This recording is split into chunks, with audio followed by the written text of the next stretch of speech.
네, 오늘 둘째 날 렌텐로드 시작하도록 하겠습니다. 제가 한번 기도하고요. 오늘 모임 시작하겠습니다.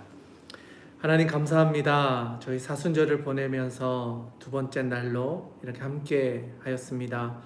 하나님 저희들에게 하나님의 음성을 들려주시되 예수님이 가신 그 길을 묵상함으로 우리가 살아가는 삶의 여정도 다시 한번 돌아보고 주님을 따라 살아가는 주님의 백성들로 세워 주시옵소서. 오늘 이 시간에도 함께 하실 줄 믿사오며 살아계신 우리 구주 예수님의 이름으로 기도드립니다. 아멘.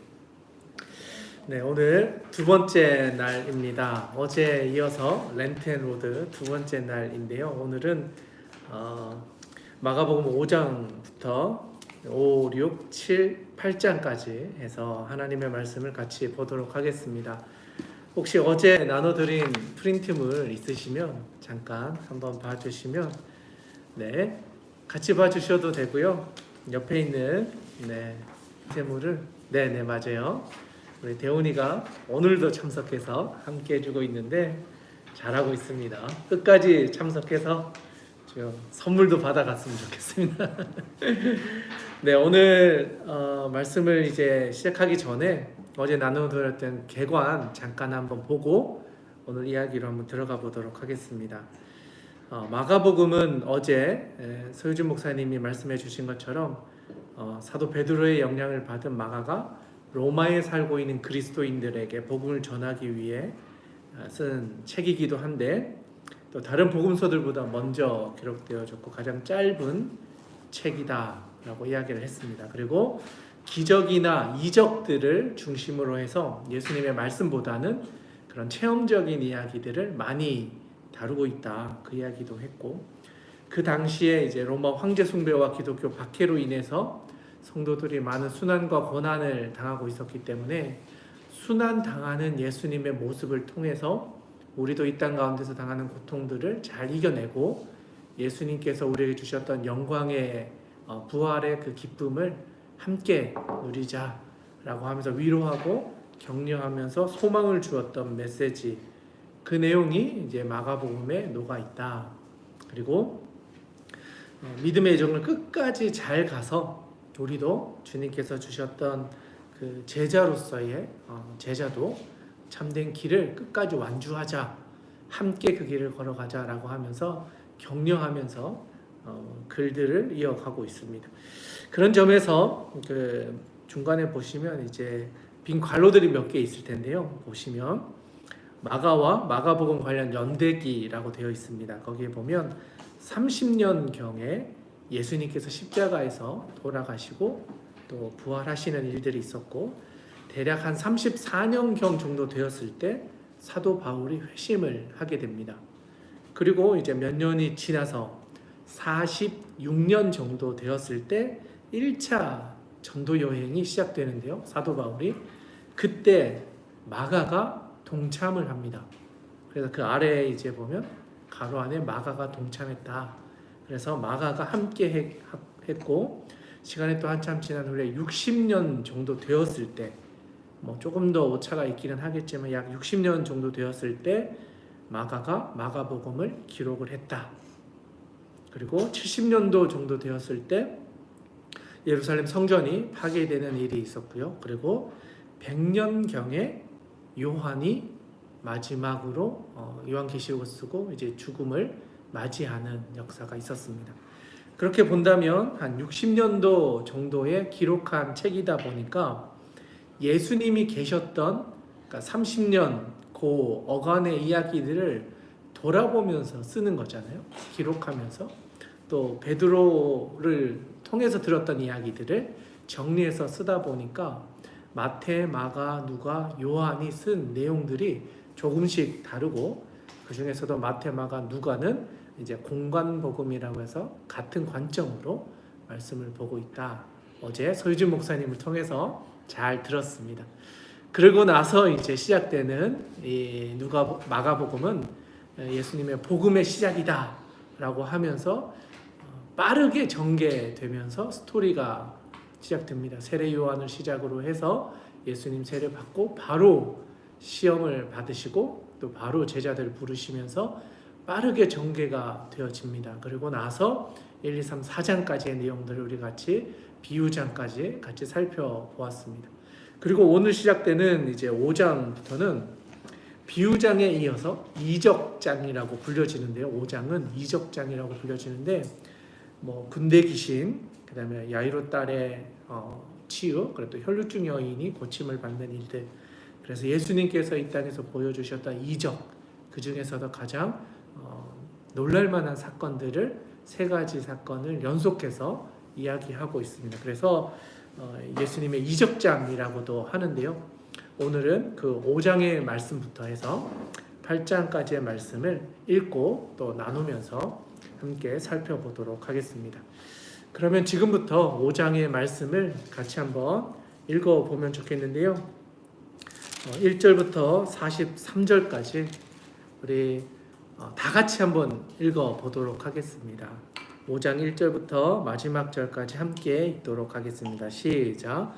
예수께서 바다 건너편 거라사인의 지방에 이르러 배에서 나오심에 곧 더러운 귀신 들린 사람이 무덤 사이에서 나와 예수를 만나니라. 그 사람은 무덤 사이에 거쳐 오르되 이제는 아무도 그를 쇠사슬로도 맬 수 없게 되었으니 이는 여러 번 고랑과 쇠사슬에 매였어도 쇠사슬을 끊고 고랑을 깨뜨렸음이로라. 그리하여 아무도 그를 제어할 힘이 없는지라. 밤낮 무덤 사이에서나 산에서나 늘 소리 지르며 돌로 자기 몸을 해치고 있었더라. 그가 멀리서 예수를 보고 달려와 절하며 큰 소리로 부르짖어 이르되 지극히 높으신 하나님의 아들 예수여, 나와 당신이 무슨 상관이 있나이까? 원하건대 하나님 앞에 맹세하고 나를 괴롭히지 마옵소서 하니, 이는 예수께서 이미 그에게 이르시기를 더러운 귀신아 그 사람에게서 나오라 하셨습니다. 이에 물으시되 내 이름이 무엇이냐? 이르되 내 이름은 군대니 우리가 많음이니이다 하고 자기를 그 지방에서 내보내지 마시기를 간구하더니 마침 거기 돼지의 큰 떼가 산 곁에서 먹고 있는지라. 이에 간구하여 이르되 우리를 돼지에게로 보내어 들어가게 하소서 하니 허락하신대 더러운 귀신들이 나와서 돼지에게로 들어가매 거의 2,000마리 되는 떼가 바다를 향하여 비탈로 내리다라. 바다에서 몰사하거늘 치던 자들이 도망하여 읍내와 여러 마을에 말하니 사람들이 어떻게 되었는지를 보러 와서 예수께 이르러 그 귀신 들렸던 자 곧 군대 귀신 짚였던 자가 옷을 입고 정신이 온전하여 앉은 것을 보고 두려워하더라. 이에 귀신 들렸던 자가 당한 것과 돼지의 일을 본 자들이 그들에게 알림해 그들이 예수께 그 지방에서 떠나시기를 간구하더라. 예수께서 배에 오르실 때에 귀신 들렸던 사람이 함께 있기를 간구하였으나 허락하지 아니하시고 그에게 이르시되 집으로 돌아가 주께서 내게 어떻게 큰 일을 행하사 너를 불쌍히 여기신 것을 내 가족에게 알리라 하시니 그가 가서 예수께서 자기에게 어떻게 큰 일 행하셨는지를 데가볼리에 전파하니 모든 사람이 놀랍게 여기더라. 예수께서 배를 타시고 다시 맞은편으로 건너가시니 큰 무리가 그에게로 모이거늘 이에 바닷가에 계시더니 회당장 중에 하나인 야이로라 하는 이가 와서 예수를 보고 발 아래 엎드려 간곡히 구하여 이르되 내 어린 딸이 죽게 되었사오니 오셔서 그 위에 손을 얹으사 그로 구원을 살게 하소서 하거늘 이에 그와 함께 가실새 큰 무리가 따라가며 애워사 밀더라. 12해를 혈루증으로 알아온 한 여자가 있어 많은 의사에게 많은 괴로움을 받았고 가진 것도 다 허비하였으되 아무 효염이 없고 도리어 더 중이 졌던 차에 예수의 소문을 듣고 무리 가운데 끼어 뒤로 와서 그의 손에 손을 대니 이는 내가 그의 손에만 손을 대어도 구원을 받으리라 생각하밀러라. 이에 그의 혈루 근원이 곧 마르며 병이 나은 줄 몸에 깨달으니라. 그 능력이 자기에게서 나간 줄을 곧 스스로 아시고 무리 가운데서 돌이켜 말씀하시되 누가 내 옷에 손을 대었느냐 하시니 제자들이 여짜오되 무리가 애워싸 미는 것을 보시며 누가 내게 손을 대었느냐 물으시나이까 하되 예수께서 이 일 행한 여자를 보려고 둘러보시니 여자가 자기에게 이루어진 일을 알고 두려워하여 떨며 와서 그 앞에 엎드려 모든 사실을 여쭈니 예수께서 이르시되 딸아 내 믿음이 너를 구원하였으니 평안히 가라 내 병에서 놓여 건강할지어다. 아직 예수께서 말씀하실 때에 회당장의 집에서 사람들이 와서 회당장에게 이르되 당신의 딸이 죽었나이다. 어찌하여 선생을 더 괴롭게 하였나이까? 예수께서 그 하는 말을 곁에서 들으시고 회당장에게 이르시되 두려워하지 말고 믿기만 하라 하시고 베드로와 야고보와 야고보의 형제 요한 외에 아무도 따라옴을 허락하지 아니하시고 회당장의 집에 함께 가사 떠드는 것과 사람들이 울며 심히 통곡함을 보시고 이르시되 너희가 어찌하여 떠들며 우느냐 이 아이가 죽은 것이 아니라 잔다 하시니 그들이 비웃더라. 예수께서 그들을 다 보내신 후에 아이의 부모와 또 자기와 함께한 자들을 데리시고 아이 있는 곳에 들어가사 그 아이의 손을 잡고 이르시되 달리다 굼 하시니 번역하면 곧 내가 내게 말하노니 소녀야 일어나라 하심이라. 소녀가 곧 일어나서 걸으니 나이가 12살이라. 사람들이 곧 크게 놀라거늘 예수께서 이 일을 아무도 알지 못하게 하라고 그들을 많이 경계하시고 이에 소녀에게 먹을 것을 주라 하시니라. 아멘. 아멘. 네, 잘 또 읽어 주셨습니다. 조금 전에 이야기했던 것처럼 5장은 예수님께서 하셨던 이적을 모아놓았던 장이다. 그래서 예수님의 이적장이다 했습니다. 그리고 제일 먼저 나오는 이적이 바로 군대 귀신을 쫓아내시는 사건인데요. 사실 이 사건이 중요한 이유는 유대인들이 살아가던 삶의 자리에 사실 이런 동물이 함께 산다는 건 불결한 것이었습니다. 유대인들에게는 돼지가 함께 살거나 먹지도 못하는 음식이었기 때문에 부정한 일이었습니다. 그런데 이 일이 유대 땅 가운데 있었다라는 건 그 지역에 사는 사람들에게 불결한 일들이 늘 옆에서 존재하고 있는 것을 의미합니다. 그러다 보니까 정결해지고 깨끗해지려면 이러한 것들이 없어져야 하는 거죠. 그런데 또 그곳에 있었던 귀신이 같이 있었던 거예요. 결국은 그 땅을 정화해서 하나님의 나라가 임할 수 있도록 역사해 주셨던 사건이 바로 군대 귀신이다. 단순히 군대 귀신을 쫓아내었다라는 정도가 아니라 영적인 존재를 쫓아내므로 그 지역에 있었던 거룩을 해치는 그 동물들까지도 사라지게 하면서 실질적으로 율법적으로도 깨끗한 땅이 될 수 있도록 하나님께서 말씀을 통하여 그 일을 한 거죠. 그런데 놀라운 사실은 군대 귀신이 예수님이 누군지를 알아봤다는 거예요. 이건 상당히 이렇게 비교가 되는데요. 그 시대에 살았던 사람들은 예수님이 누구신지를 잘 몰랐어요. 그런데 상대적으로 귀신은 예수님이 누군지 알아보고 두려워 떨면서 어떻게 하면 살 수 있을까 그 고민을 했던 것 같아요. 그래서 우리에게 저 떼에게 들어가서 살게 해달라라고 요청을 했는데 막상 들어갔더니 그들이 살기 위해 그 땅을 벗어나서 물에 들어가서 다 몰사하는 일들이 일어났던 거죠. 사실 이걸 지켜봤던 사람들 입장에서는 지금까지 본 적이 없는 일이잖아요. 신기한 일.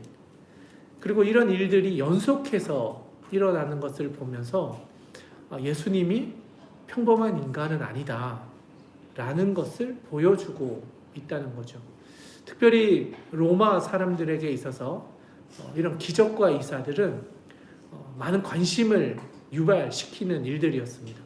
로마인들은 이런 신기한 이야기, 그러니까 사람이 할 수 없는 이야기들을 들었을 때 가장 관심을 많이 가졌고 이게 무슨 일인가, 도대체 어떤 일인가 하면서 이렇게 더 집중하니까 오히려 이런 일들을 소개함으로 예수님에 대해서 더 알아갈 수 있도록 기회를 준 거이기도 한 거죠.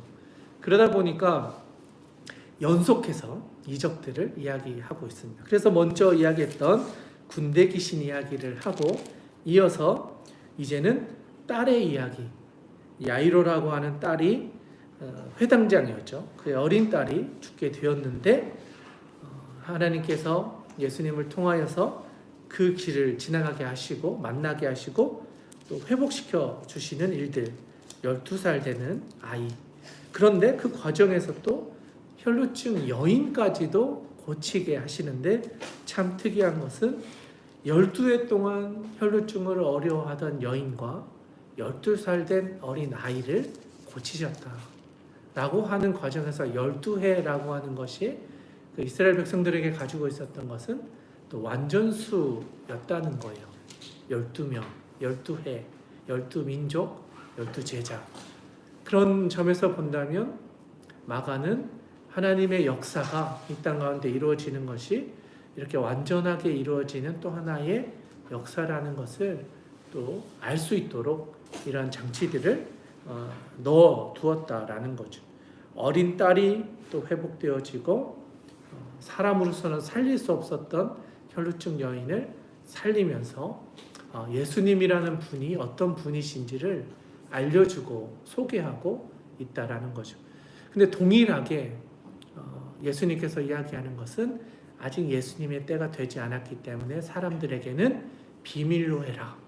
아직은 때가 되지 않았다라는 이야기를 중간중간에서 계속해서 예수님께서는 말씀하고 있다라는 거죠. 메시아 비밀 사상이라고 해서 아직은 때가 되지 않았기 때문에 예수님의 이야기들이 아직은 감추어져야 된다는 걸 계속해서 이야기하고 있다 할 수 있는 거죠. 그렇게 해서 5장의 이야기가 끝이 납니다. 그리고 나서 이제 6장으로 넘어가는데요. 6장으로 넘어가면서 예수님의 사역 그 중에서도 이제 고향에서 예수님에 대한 배척이 있었다라는 사실 또한 발견하게 됩니다. 가장 사랑하고 소중하고 중요했던 어쩌면 자라왔던 그 고향에서도 잘 해주고 오히려 함께 해줘야 되는데 오히려 그런 예수님에 대해서 불편하게 여기고 불편하게 하는 그 사람들이 모여 있었다라는 사실은 참 안타깝게 우리에게 느껴지게 하는데요. 6장으로 넘어가서 이제 6장의 말씀을 한번 읽어가면서 계속해서 6장의 말씀을 살펴보도록 하겠습니다. 또 우리 소리 내어서 6장, 이제 우리 대웅이가 또 힘내서 큰 목소리로 읽어주면 좋을 것 같아요. 우리 6장 계속해서 한번 읽어보도록 하겠습니다. 시작. 예수께서 거기를 떠나사 고향으로 가시니 제자들도 따르니라. 안식일이 되어 회당에서 가르치시니 많은 사람이 듣고 놀라 이르되 이 사람이 어디서 이런 것을 얻었느냐? 이 사람이 받은 지혜와 그 손으로 이루어지는 이런 권능이 어찌 됨이냐? 이 사람이 마리아의 아들 목수가 아니냐? 야고보와 요셉과 유다와 시몬의 형제가 아니냐? 그 누이들이 우리와 함께 여기 있지 아니하냐고 예수를 배척한지라. 예수께서 그들에게 이르시되 선지자가 자기 고향과 자기 친척과 자기 집 외에서는 존경을 받지 못함이 없느니라 하시며 거기서는 아무 권능도 행하실 수 없어 다만 소수의 병자에게 안수하여 고치실 뿐이었고 그들이 믿지 않음을 이상히 여기셨더라. 이에 모든 촌에 두루 다니시며 가르치시더라. 12 제자를 부르사 둘씩 보내시며 더러운 귀신을 제어하는 권능을 주시고 명하시되 여행을 위하여 지팡이 외에는 양식이나 배낭이나 전대의 돈이나 아무것도 가지지 말며 신만 신고 두 벌옷도 입지 말라 하시고 또 이르시되 어디서든지 누구의 집에 들어가거든 그곳을 떠나기까지 거기 유하라. 어느 곳에서든지 너희를 영접하지 아니하고 너희 말을 듣지도 아니하거든 거기서 나갈 때에 발 아래 먼지를 떨어버려 그들에게 증거를 삼으라 하니라. 제자들이 나가사 회개하라 전파하고 많은 귀신을 쫓아내며 많은 병자에게 기름을 발라 고치더라. 이에 예수의 이름이 드러난지라. 헤롯 왕이 듣고 이르되 니는 세례 요한이 죽은 자 가운데서 살아났도다. 그러므로 이런 능력이 그 속에서 일어나느니라 하고 어떤 이는 그가 엘리야라 하고 또 어떤 이는 그가 선지자니 옛 선지자 중에 하나가 같다 하되 헤롯은 듣고 이르되 내가 목된 요한 그가 살아났다 하더라. 전에 헤롯이 자기가 동생 빌립의 아내 헤로디아에게 장가든 거로 이 여자를 위하여 사람을 보내어 요한을 잡아오게 가두었으니 니는 요한이 헤롯에게 말하되 동생의 아내를 취한 것이 옳지 않다 하였음이라. 헤로디아가 요한을 원수로 여겨 죽이고자 하였으되 하지 못한 것은 헤롯이 요한을 의롭고 거룩한 사람으로 알고 두려워하여 보호하며 또 그의 말을 들을 때에 크게 번민을 하면서도 달갑게 들음이라라. 마침 기회가 좋은 날이 왔으니 곧 헤롯이 자기 생일에 대신들과 천부장들과 갈릴리의 귀인들로 더불어 잔치할세. 헤로디아의 딸이 친히 들어와 춤을 추어 헤롯과 그와 함께 앉은 자들을 기쁘게 한지라. 왕이 그 소녀에게 이르되 무엇이든지 내가 원하는 것을 내게 구하라 내가 주리라 하고 또 맹세하기를 무엇이든지 내가 내게 구하며 내 나라의 절반까지라도 주리라 하거늘 그 어머니에게 말하되 내가 무엇을 구하리까? 그 어머니가 이르되 세례 요한의 머리를 구하라 하니 그가 곧 왕에게 급히 들어가 구하여 이르되 세례 요한의 머리를 소반에 얹어 곧 내게 주시기를 원하옵나이다 하니 왕이 심히 근심하나 자기가 맹세한 것과 그 앉은 자들로 인하여 그를 거절할 수 없는지라. 왕이 곧 시병 하나를 보내어 요한의 머리를 가져오라 명하니 그 사람이 나가 옥에서 요한을 못 빼어 그 머리를 소반에 얹었다가 소녀에게 주니 소녀가 이것을 그 어머니에게 주니라. 요한의 제자들이 듣고 와서 시체를 가져다가 장사하니라. 사도들이 예수께 모여 자기들이 행한 것과 가르친 것을 낱낱이 고하니 이르시되 너희는 따로 한적한 곳에 가서 잠깐 쉬어라 하시니 이는 오고 가는 사람이 많아 음식 먹을 겨를도 없음이라. 이에 배를 타고 따로 한적한 곳에 갈새 그들이 가는 것을 보고 많은 사람이 그들인 줄 안지라. 모든 고을로부터 도보로 그곳에 달려와 그들보다 먼저 갔더라. 예수께서 나오사 큰 무리를 보시고 그 목자 없는 양 같음으로 인하여 불쌍히 여기사 이에 여러 가지로 가르치시더라.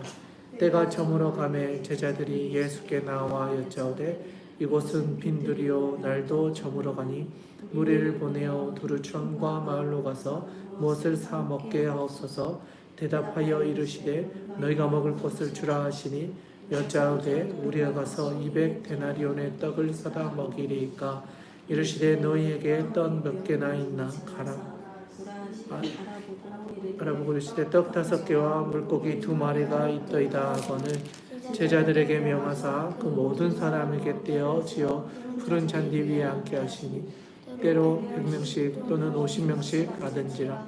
예수께서 떡 5개와 물고기 2마리를 가지사 하늘을 우러러 축사하시고 떡을 떼어 제자들에게 주어 사람들에게 나누어 주게 하시고 또 물고기 2마리도 모든 사람에게 나누어 주시며 다 배불리 먹고 남은 떡 조각과 물고기를 12바구니에 차게 떡을 먹은 5,000명이었더라. 예수께서 즉시 제자들을 재촉하사 자기가 무리를 보내는 동안에 배 타고 앞서 건너 벳세다로 가게 하시고 무리를 작변하신 후에 기도하러 산으로 가시니라. 저물매 배는 바다 가운데 있고 예수께서는 홀로 무태에 계시다가 바람이 거스름으로 제자들이 힘겹게 노젓는 것을 보시고 밤 사경에 바다 위로 걸어서 그들에게 오사 지나가려고 하심에 제자들이 그가 바다 위로 걸어오심을 보고 유령인가 하여 소리 지르니 그들이 다 예수를 보고 놀람이라. 이에 예수께서 곧 그들에게 말씀하여 이르시되 안심하라 내니 두려워하지 말라 하시고 배에 올라 그들에게 가시니 바람이 그치는지라. 제자들이 마음에 심히 놀라니 이는 그들이 그 떡 떼시던 일을 깨닫지 못하고 도리어 그 마음이 둔하여 젖으니라. 건너가 게네사렛 땅에 이르러 대고 배에서 내리니 사람들이 곧 예수신 줄을 알고 그 온 지방으로 달려 돌아다니며 예수께서 어디 계시다가 말을 듣는 대로 병든 자를 침상째로 메고 나오니 아무데나 예수께서 들어가시지 아니하시고 주시나 돈방대 병자들을 시장에 두고 예수께 그의 옷가에라도 손을 대게 하시기를 간구하니 손을 대는 자가 다 성함을 얻으니라. 아멘. 네, 잘 읽어주셨습니다. 6장은 좀 길죠. 네, 몇 번이나 이 숨이 찬 입이 바짝바짝 마르면서 6장을 다 읽은 것 같습니다. 네, 6장의 내용들을 이렇게 살펴보면은 제일 먼저 나오는 사건은 고향에서도 배척을 받으셨다. 제가 나눠드린 프린트물을 잠깐 한번 또 보시면 박스가 있는데요. 두 박스가 있는데 첫 번째 박스가 이제 방금 읽었던 내용들을 좀 설명해 주고 있는데요. 1장 1절에서 13절까지를 이제 복음의 시작에 대한 내용이라고 한다면 1장 14절부터 6장 6절까지의 내용이 반대에도 불구하고 하나님의 능력으로 각종 병자들을 고치신 사건들이 6장 6절까지 기록되어져 있다라고 이야기를 했습니다. 그리고 여기까지의 이야기가 갈릴리 전기 사역, 그 지역이 이제 괄호 안에 있는데요. 갈릴리 전기 사역이 1장 14절에서 6장 6절까지 사역이다. 그러면 6장 7절부터 9장 50절까지는 갈릴리 후기 사역이다라고 이야기합니다. 그리고 갈릴리 전기와 후기를 나누는 그 분기점이 되는 사건이 바로 12제자를 파송하는 사건이 전기와 후기를 나누는 어떤 분기점이 되는 사건이라 할 수 있거든요. 6장 7절부터 13절이 바로 12제자를 불러서 파송하는 사건, 이거를 기점으로 해서 앞은 갈릴리 전기 사역, 뒤는 후기 사역, 이렇게 불려진다. 특히 전기 사역은 예수님을 싫어하거나 반대한다라는 표현들이 많이 등장하면서 그럼에도 불구하고 치유하고 이적을 행하셨다. 그래서 6장 6절까지의 사역은 주로 그런 사역들을 행하셨다. 그런데 이제 후기 사역에서는 조금 더 색깔이 바뀌어서 예수님이 하셨던 사건들 플러스 이제 앞으로 일어날 일들에 대한 순환 예고들이 조금씩 등장하기 시작합니다. 그러니까 이제 예수님이 가셔야 될 십자가의 길에 대한 이야기들이 조금씩 이제 등장하게 된다는 거죠. 그래서 6장 7절에서 13절 제자를 보내신 이후에 오병이어 사건, 그리고 이제 병자들을 치유하신 사건, 또 베드로의 신앙 고백 사건, 변화산에서 변모하는 사건, 그리고 이제 순환 예고들이 등장하면서 갈릴리 후기 사역들이 이제 9장 50절까지 이어져서 등장을 하고 있다. 이렇게 정리를 해 두었습니다. 그리고 1장부터 9장 전체까지는 제일 아래 박스에 보시면 갈릴리를 중심으로 한 예수님의 사역에 집중하고 있다. 이 사역이라고 하는 건 예수님이 행하신 행위나 행동이나 기적과 이사들을 이야기하는 거예요. 그런데 다른 복음서는 예수님이 하셨던 말씀을 길게 적는 게 많았어요. 산상수훈, 마태복음의 산상수훈 같은 경우는 예수님이 하셨던 설교 내용만 해도 5, 6, 7장 거의 3, 4장 정도를 차지할 정도로 길게 설교 내용을 기록했다면 마가복음에서는 그런 설교는 거의 등장하지 않고 짧게 요약되어서 추각되어서 등장하고 있고, 오히려 병 고친 이야기들, 사람을 살렸던 이야기들, 기적과 이사와 같은 이야기들을 자세하게 다루고 연결해서 이야기를 하고 있다는 거죠. 그래서 이제 6장 이후에는 이제 후기 사역들을 다루고 있다. 그 중에서도 예수님께서 하셨던 행적, 이적 중심의 사역들을 이야기하고 있다. 그래서 6장 이제 들어가 보니까 먼저는 고향에서부터 배척을 받아서 쫓겨나신 듯한 느낌, 축복받지 못하는 느낌을 받고 있다. 그래서 그 다음을 이제 다른 촌으로 이동하시면서 다른 곳으로 이동하셨고 12제자를 부르셔서 두 명씩 혼자 보내지 않으셨다는 거예요. 하나님께서 팀을 짜고 소그룹을 세우고 함께 할 수 있도록 동력자들을 세우셔서 하나님께서 원하시는 땅 각자 가야 할 곳으로 보내주셨다는 거죠.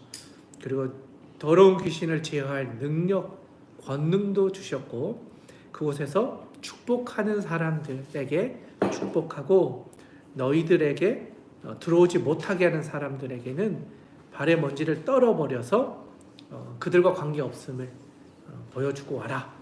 그런데 분명한 것은 너희를 축복해주는 사람들에게는 하나님께서도 그 하나님의 축복이 임할 수 있도록 역사해 주신다는 또한 약속들까지도 함께 해주셨습니다. 그렇게 해서 12제자 파송을 하고 그 다음에 바로 세례 요한의 죽음에 대한 이야기가 등장합니다. 그 엘리야를 통해서 이제 앞으로 일어날 일들에 대한 예고를 해주셔서 세례 요한이 광야에 외치는 자의 소리로서 예수님이 오실 길을 예비하고 예수님께 세례를 주었던 일들이 처음에 나오잖아요. 1장, 2장 그 사이에 쭉 나오면서 6장에 와서는 이 세례 요한의 죽음이 이제 이루어진 거예요. 예수님이 사역하시기 전에 세례 요한의 죽음이 먼저 있고 그것을 덧입어서 이제 예수님이 가실 후기 사역들, 어떻게 보면 십자가의 길에 대한 예수님의 여정들이 하나씩 하나씩 성취되면서 진행되어 가고 있다는 것을 또한 알게 해주는 거죠. 그리고 세례 요한도 억울하게 그 헤로디아의 그 문제로 인하여서 헤롯이 그 억울하게 이렇게 죽음을 참 어떻게 보면 어이없게 죽는 거잖아요. 딸의 춤을 보고 많은 사람들이 흥겨워져서 네가 원하는 것이라면 다 들어주겠다.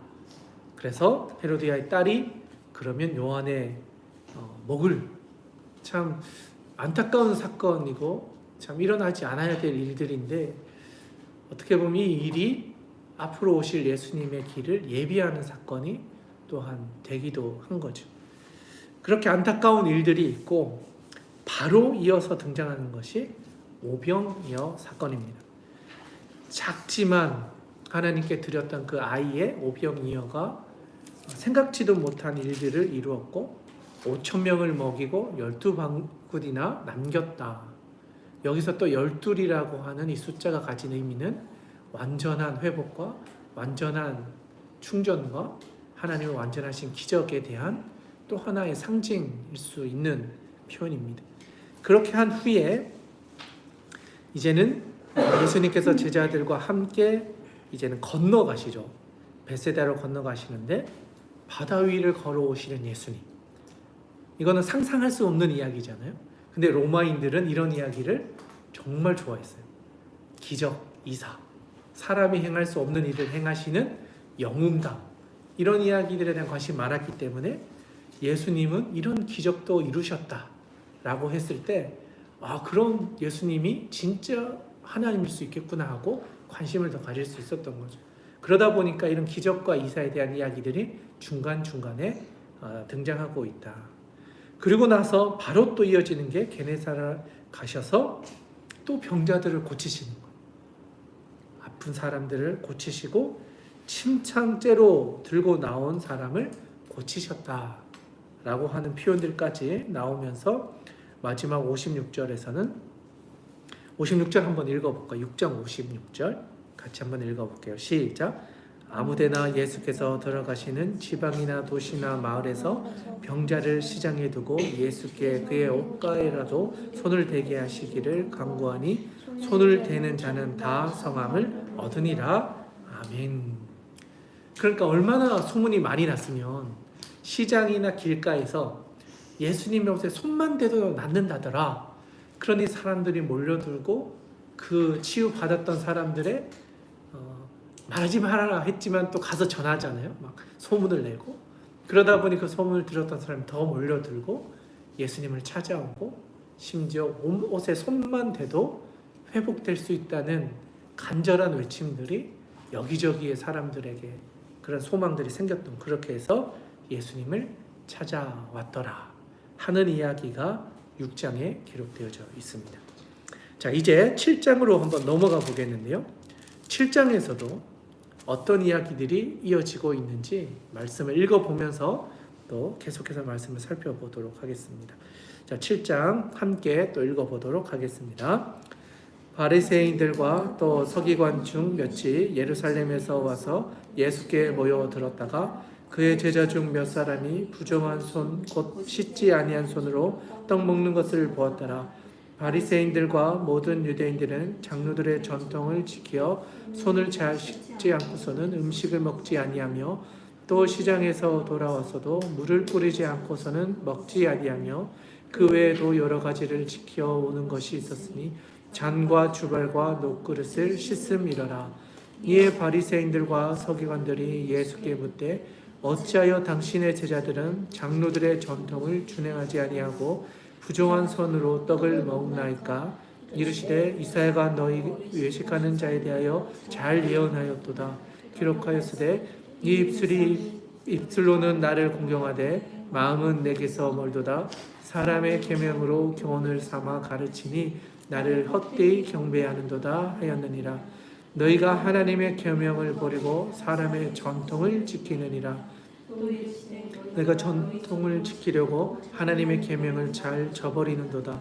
모세는 내 부모를 공경하라 하고 또 아버지나 어머니를 모욕하는 자는 죽음을 당하리라 하였거늘 너희는 이르되 사람이 아버지에게나 어머니에게나 말하기를 내가 드려 유익하게 할 것이 고르반 곧 하나님께 드림이 되었다고만 하고 그만이라 하고 자기 아버지나 어머니에게 다시 아무것도 하여 드리기를 허락하지 아니하여 너희가 전한 전통으로 하나님의 말씀을 폐하며 또 이 같은 일을 많이 행하느니라 하시고 무리를 다시 불러 이르시되 너희는 다 내 말을 듣고 깨달으라. 무엇이든지 밖에서 사람에게로 들어가는 것은 능히 사람을 더럽게 하지 못하되 사람 안에서 나오는 것이 사람을 더럽게 하는 것이니라 하시고 무리를 떠나 집으로 돌아가시니 제자들이 그 비유를 묻자온데 예수께서 이르시되 너희도 이렇게 깨달음이 없느냐? 무엇이든지 밖에서 들어가는 것이 능히 사람을 더럽게 하지 못함을 알지 못하느냐? 너는 마음으로 들어가지 아니하고 배로 들어가 뒤로 나감이라. 이러므로 모든 음식을 깨끗하다 하시니라. 또 이르시되 난 사람에게서 나오는 것이 사람을 더럽게 하느니라. 속에서 곧 사람의 마음에서 나오는 것은 악한 생각 곧 음란과 도둑질과 살인과 간음과 탐욕과 악독과 속임과 음탕과 질투와 비방과 교만과 우매함이니 이 모든 악한 것이 다 속에서 나와서 사람을 더럽게 하느니라. 예수께서 일어나사 거기를 떠나 두로 지방으로 가서 한 집에 들어가 아무도 모르게 하시려 하나 숨길 수 없더라. 이에 더러운 귀신 들린 어린 딸을 둔 한 여자가 예수의 소문을 듣고 곧 와서 그 발 아래에 엎드리니 그 여자는 헬라인이요 수로 보니게 족속이라. 자기 딸에게서 귀신 쫓아내 주시기를 간구하거늘 예수께서 이르시되 자녀로 먼저 배불리게 먹게 할지니 자녀의 떡을 취하여 개들에게 던짐이 마땅치 아니하니라. 여자가 대답하여 이르되 주여 올소이다마는 상 아래 개들도 아이들이 먹던 부스러기를 먹나이다. 예수께서 이르시되 이 말을 하였으니 돌아가라 귀신이 내 딸에게서 나아갔느라 하시매 여자가 집에 돌아가 본즉 아이가 침상에 누웠고 귀신이 나갔더라. 예수께서 다시 두로 지방에서 나와 시돈을 지나고 데가볼리 지방을 통과하여 갈릴리 호수에 이르시매 사람들이 귀 먹고 말 더듬는 자를 데리고 예수께 나와 안수하여 주시기를 간구하거늘 예수께서 그 사람을 따로 데리고 머리를 떠나사 손가락을 그의 양귀에 넣고 침을 뱉어 그의 혀에 손을 대시며 하늘을 우러러 탄식하시며 그에게 이르시되 에바다 하시니 이는 열리라는 뜻이라. 그의 귀가 열리고 혀가 맺힌 것이 곧 풀려 말이 분명하여졌더라. 예수께서 그에게 경고하사 아무에게도 이르지 말라 하시되 경고하실수록 그들이 더욱 널리 전파하니 사람이 심히 놀라는데 그가 모든 것을 잘하였도다. 말 못 듣는 사람도 듣게 하고 말 못하는 사람도 말하게 한다 하니라. 아멘. 네, 7장의 말씀도 잘 읽어주셨습니다. 네, 7장의 말씀 가운데도 보니까 여전히 예수님을 반대하는 사람들이 있었다는 것을 또한 보여줍니다.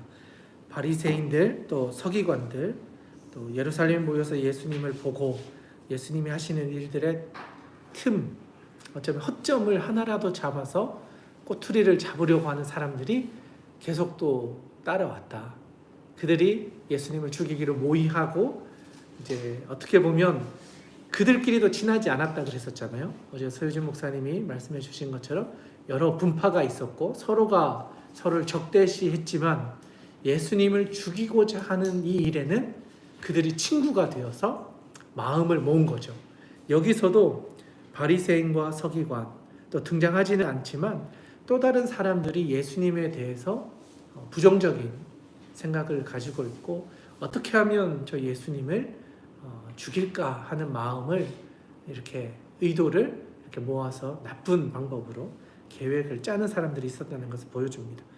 그런데 여기서 보면 바리새인들 또 유대인들이 장로들의 전통을 중요하게 여겼다는 것을 또한 보여주고 있는데요.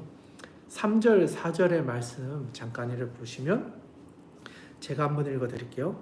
바리새인들과 모든 유대인들은 장로들의 전통을 지켜서 손을 잘 씻지 않고서는 음식을 먹지 아니하며 또 시장에서 돌아와서도 물을 뿌리지 않고서는 먹지 아니하며 그 외에도 여러 가지를 지켜오는 것이 있으니 잔과 주발과 녹그릇을 씻음이러라. 이게 정결 예식이라고 하는 게 있거든요. 그들이 살아가면서 거룩한 것과 부정한 것을 구별해서 거룩함을 유지하는 것이었어요. 그들이 먹는 음식 가운데도 먹을 수 있는 음식이 있고 먹지 못하는 음식이 있었고 또 이제 뭐 시체를 만지는 사람들과는 또 부정하기 때문에 함께할 수 없고 정결 예식을 한 후에 다시 돌아오게 되고 또 뭐 시체만 그런 게 아니고 뭐 여러 가지 율법으로 정해놓은 지침들을 어겼을 경우에는 그런 정결 예식을 취한 후에 예배나 모임에 참석할 수 있는 일들이 있었던 거죠. 그러면서 이 정결 예식을 예수님의 제자들이 어기고 있다는 거예요. 결국 예수님을 책잡기 위해서 자기들의 전통을 가지고 온 거죠. 그래서 예수님께서 하신 말씀 중에 8절 한번 보시면 이렇게 이야기해요. 8절, 9절 요건 같이 읽어보면 좋겠는데요. 8절과 9절의 말씀입니다. 같이 한번 읽겠습니다. 시작. 너희가 하나님의 계명을 버리고 사람의 전통을 지키느니라. 또 이르시되 너희가 너희의 전통을 지키려고 하나님의 계명을 잘 저버린도다.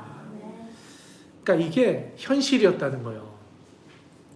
예수님이 오셔서 보니까 사실 모세가 십계명을 받았을 때의 십계명은 그 시대적으로 보았을 때는 오히려 더 긍휼을 베푸는 거였어요. 그냥 나쁜 죄를 정죄하고 그들의 죄를 지적하기 위해 십계명을 주셨다기보다는 그들의 삶을 안전하게 살아갈 수 있는 안전지침이 십계명이었던 거죠.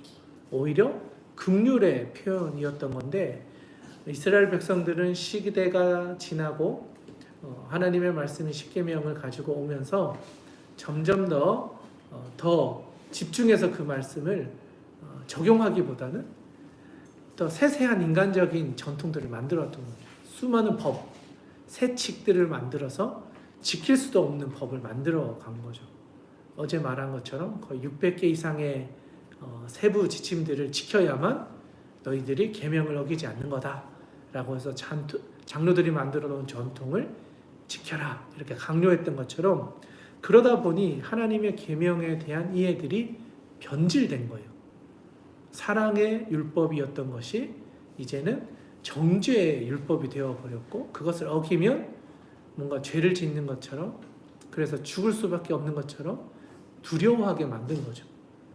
그러다 보니까 예수님이 오셨을 당시의 사람들에게 하나님은 사랑의 하나님이라기보다는 심판하시는 하나님, 우리를 질책하시는 하나님, 그런 느낌으로 하나님이 이해되어 왔던 거죠.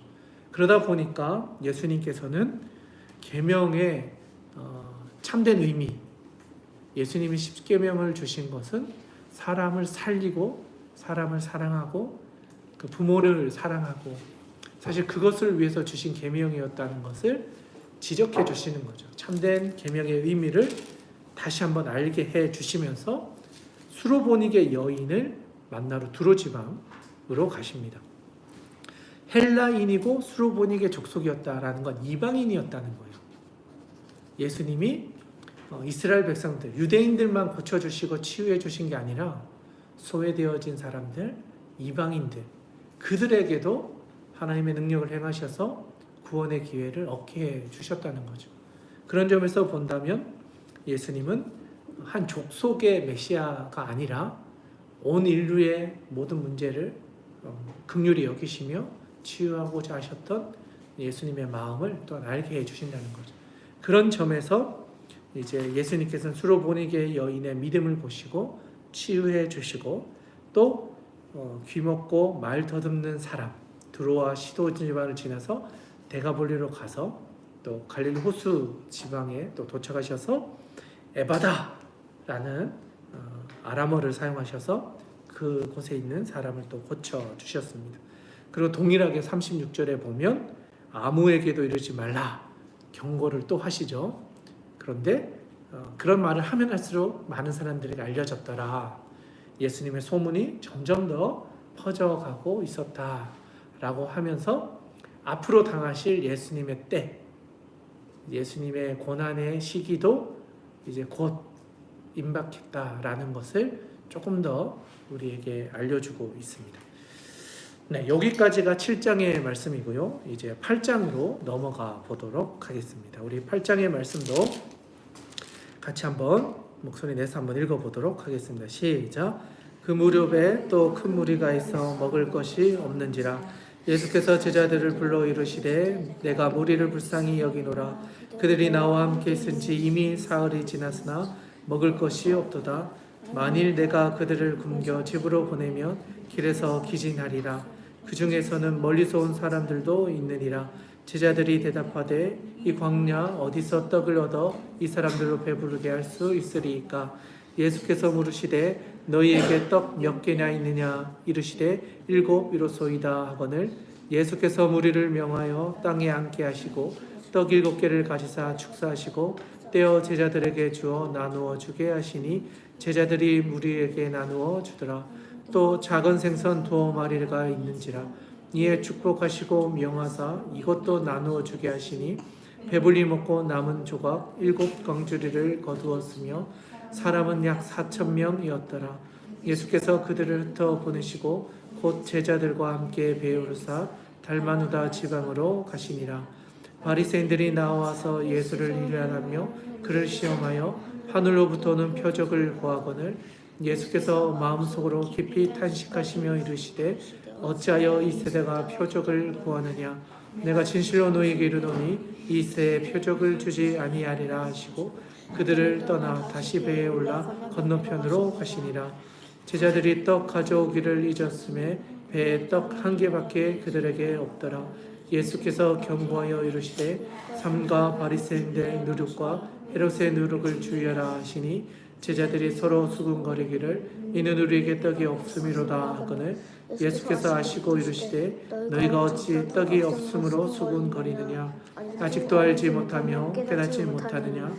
너희 마음이 둔하냐. 너희가 눈이 있어도 보지 못하며 귀가 있어도 듣지 못하느냐. 또 기억하지 못하느냐. 내가 떡 5개를 5,000명에게 떼어줄 때에 조각 몇 바구니를 거두었더냐. 이르되 12이니이다. 또 7개를 4,000명에게 떼어줄 때에 조각 몇 공주를 거두었더냐. 이르되 7이니이다. 이르시되 아직도 깨닫지 못하느냐 하시니라. 베세다의 이름에 사람들이 맹인 한 사람을 데리고 예수께 나와 손대시기를 구하거늘 예수께서 맹인의 손을 붙잡으시고 마을 밖으로 데리고 나가사 눈에 침을 뱉으시며 그에게 안수하시고 무엇이 보이느냐 물으시니 쳐다보며 이르되 사람이 보이나이다. 나무 같은 것들이 걸어가는 것을 보나이다 하거늘 이에 그 눈이 다수 안시하심에 그가 주목하여 보더니 나와서 모든 것을 밝히 보는지라. 예수께서 그 사람을 집으로 보내시며 이르시되 마을에는 들어가지 말라 하시니라. 빌립보 가이사랴 여러 마을로 나가실새 길에서 제자들에게 물어 이르시되 사람들이 나를 누구라 하느냐. 제자들이 여쭈어 이르되 세례 요한이라 하고 더러는 엘리야 더러는 선지자 중에 하나라 하나이다. 또 물으시되 너희는 나를 누구라 하느냐. 베드로가 대답하여 이르되 주는 그리스도시니이다 하매 이에 자기의 일을 아무에게도 말하지 말라 경고하시고 인자가 많은 고난을 받고 장로들과 대제사장들과 서기관들에게 버림받아 죽임을 당하고 사흘 만에 살아나야 할 것을 비로소 그들에게 가르치시되 드러내놓고 이 말씀을 하시니 베드로가 예수를 붙잡고 항변하매 예수께서 돌이키사 제자들을 보시며 베드로를 꾸짖어 이르시되 사탄아 내 뒤로 물러가라 내가 하나님의 일을 생각하지 아니하고 도리어 사람 일을 생각하는도다 하시고 무리와 제자들을 불러 이르시되 누구든지 나를 따라오려거든 자기를 부인하고 자기 십자가를 지고 나를 따를 것이니라. 누구든지 자기 목숨을 구원하고자 하면 잃을 것이요 누구든지 나와 복음을 위하여 자기 목숨을 잃으면 구원하리라. 사람이 만일 온 천하를 얻고도 자기 목숨을 잃으면 무엇이 유익거리요 사람이 무엇을 주고 자기 목숨과 바꾸겠느냐. 누구든지 이 음란하고 죄 많은 세대에서 나와 내 말을 부끄러워하면 인자도 아버지의 영광으로 거룩한 천사들과 함께 올 때에 그 사람을 부끄러워하리라. 아멘. 아멘. 8장의 내용을 또 잘 읽어 주셨습니다. 네, 8장의 내용을 보니까 우리가 앞에서 살펴봤던 것처럼 비슷한 사건이 등장합니다. 바로 4,000명을 먹이셨던 기적인데요. 오병이어만 있었던 것이 아니라 칠병이어라는 사건도 있었다는 것을 말해줍니다. 사실 다른 장에서도 살짝 이야기하고 넘어가지 이렇게 자세하게 이야기하지 않는데 마가복음에서는 좀 그래도 4,000명을 먹이셨던 기적에 대해서 또 칠병이어에 대해서 잘 기록하고 있습니다. 그리고 바리새인들과 헤롯의 누룩, 여기서 말하는 누룩은 외식, 가식을 이야기하죠.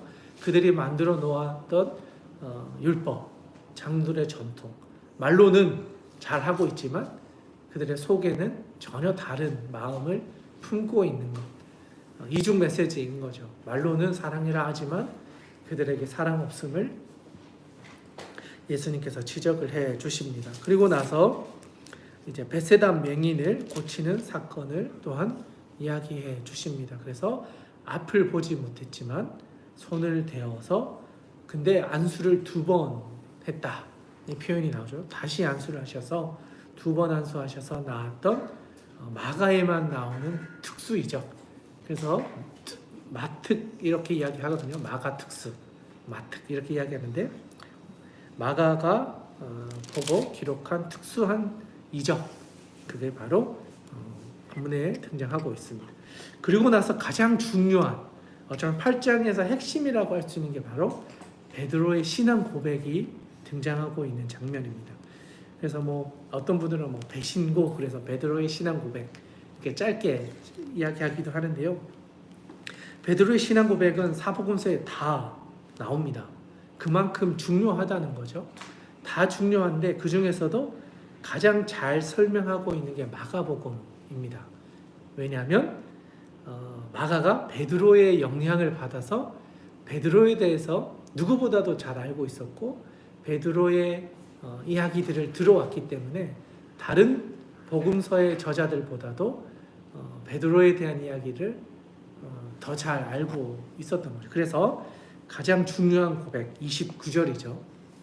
자, 우리 대훈이 한번 29절 한번 크게 한번 읽어주면 좋을 것 같은데.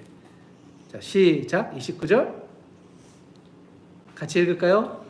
자, 혼자는 부끄러움을 그러니까 같이 한번 읽어볼까요? 29절입니다. 시작. 또 물으시되 너희는 나를 누구냐 하느냐. 베드로가 대답하여 이르되 주는 그리스도이시다. 아멘. 29절에서 너희는 나를 누구라 하느냐. 주는 그리스도이시니라. 라는 고백을 하게 됩니다. 그리고 또 그 아래에 보면은 베드로가 이제 예수님을 말리죠. 붙들고 항변하면서 돌아가시면 안 됩니다. 죽으시면 안 됩니다. 라고 하면서 붙들었다라는 표현이 또한 마가복음에 또 이렇게 자세하게 설명되어져 있습니다. 그리고 나서 이 모든 것들을 들으셨던 예수님께서 아주 중요한 이야기를 하시는데요. 35절입니다. 이건 정말 중요하니까 우리가 빨간 줄로 이렇게 그어 놓으시면 좋겠는데요. 34, 35 이렇게 두 개의 구절을 같이 적어놓으면 좋겠네요. 자, 대운이도 한번 줄을 한번 그어봅시다. 34절, 35절 우리 에이스니까 잘 따라오고 있으니까 하루도 빠지지 않고 벌써 두 번째 날까지 왔으니까 자 34절, 35절 줄 긋고 우리 목소리 내서 한번 읽어보면 좋겠습니다. 34, 35절입니다. 시작.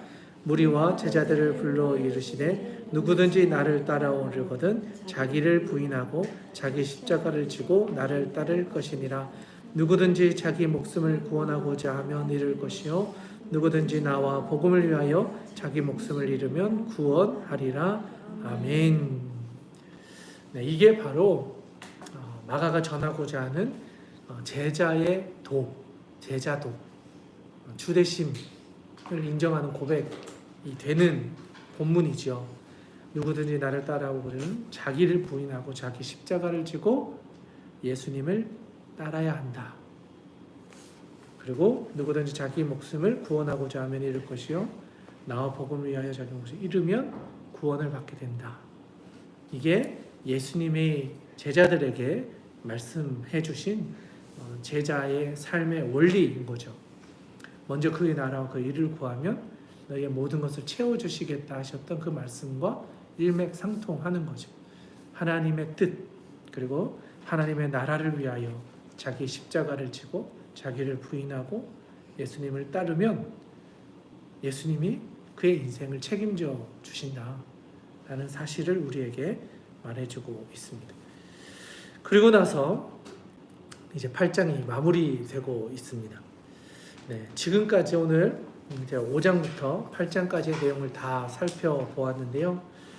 이 내용들을 보면서 어제 우리가 읽었던 내용과 조금 분위기가 달라진 걸 조금은 느끼셨으리라 생각합니다. 어제는 이제 예수님이 오신 것과 복음에 대한 이야기와 예수님이 초기 사역을 통해서 기적과 이사들을 행하셨다. 그런데 이제 후기 사역으로 넘어오면서 이제는 돌아가실 것들을 조금씩 이야기하면서 이적도 행하시지만 앞으로 고난 받으실 것에 대한 예고가 조금씩 등장하고 있다. 그렇게 1장에서 8장까지가 이어지고 있다는 것을 우리에게 보여주고 있습니다. 네, 사순절을 보내고 있는 우리 주하길교회 성도들도 함께하는 모든 분들도 이러한 여정을 따라가면서 주님의 삶을 한번 생각해보고 우리의 삶 여정도 크게 다르지 않다. 주님이 가셨던 이 믿음의 여정을 우리도 걸어가고 있다. 예수님이 이루어 주신 이적도 있고 기적도 나타나지만 반대와 또 예수님을 싫어했던 사람들, 심지어는 예수님을 쫓아내고자 했던 사람들, 반대했던 사람들도 있었다. 우리도 이 땅에서 살아가는 동안에 환대하는 사람들도 있지만 우리를 배척하는 사람도 있고 그 과정을 그러나 묵묵히 걸어가면서 하나님의 말씀을 붙잡고 나의 십자가를 지고 걸어간다면 기적과 이사들이 우리의 삶에도 나타나게 될 것이다. 그렇게 해서 하나님이 주신 은혜를 경험하면서 고난이지만 영광의 길을 우리도 가게 된다. 그리고 갈 수 있다. 그리고 우리 교회의 표어처럼 주와 함께 길을 가는 것이 즐거울 수 있다. 믿음의 여정은 고난이지만 하나님이 주신 영광을 경험하는 이 세상에서 우리가 누릴 수 있는 가장 복된 길이다라는 사실을 기억하고 그 사순절의 여정을 렌텐 로드를 걸어가면 좋겠습니다. 오늘 우리가 나누었던 말씀을 기억하면서 우리 좀 기도의 자리로 나아가면 좋을 것 같은데요.